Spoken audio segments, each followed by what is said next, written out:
Good evening guys. আমি আজি আহিছিলোঁ ষ্টুডিঅ'লৈ নতুনকৈ গান এটা কৰিম বুলি ভাবিছোঁ। গানটো লিখিছোঁ মই, সুৰ কৰিছে আমাৰ ঠাকুৰীয়াই।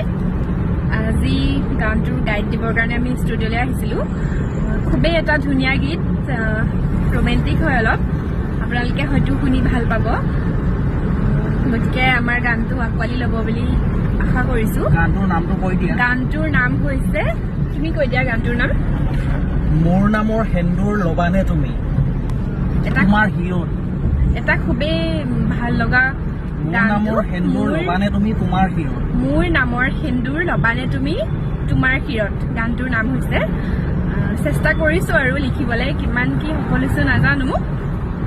গতিকে আপোনালোকে আমাৰ ইউটিউব চেনেলটো চাই থাকিব। ইউটিউব চেনেলতে আমাৰ গানটো মুক্তি দিয়া হ'ব। আজি গাইড দিলোঁ আৰু তাৰপাছত আকৌ আহিব লাগিব। আকৌ আমি নেক্সট যেতিয়া মাতে আহিম, আহি গানটো ফাইনেল ৰেকৰ্ডিংটো হ'ব। গতিকে আপোনালোকে আগলৈকেও চাই থাকিব, আমাক মৰম দিব, আশীৰ্বাদ দিব, যাতে আমি বহুত আগবাঢ়ি যাব পাৰোঁ আগলৈ। আৰু দুটামান গান আমি লিখি থকা হৈছে, সেইকেইটাও আমি লাহে লাহে ৰেকৰ্ডিং কৰিম বুলি ভাবিছোঁ। এটা এটাকৈ আপোনালোকলৈ আগবঢ়াই থাকিম। ধন্যবাদ।